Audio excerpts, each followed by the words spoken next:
Just in time for its 75th anniversary, GMA Network organized a special Thanksgiving event graced by Kapuso executives, stars, and industry partners.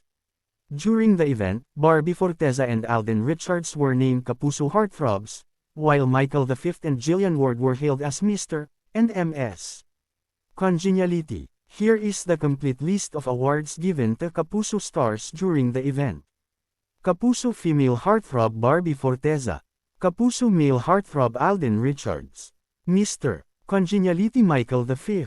Ms. Congeniality Jillian Ward. Kapuso Male Lodi Dennis Trillo.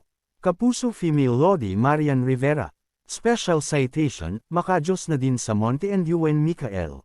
Special Citation, Masayahin Betong Sumaya, Royce Cabrera, Lionel Navidad. Kapuso Swiftai Kim Atienza. Kapuso Swiftai is awarded to those who are always early and ready for endorsements or branded shoots. Kapuso Loyalty Jessica Soho, Susan Enriquez, Arnold Clavia, Michael V, Mel Chanco, Dingdong Dantes, Gabi Eigenman.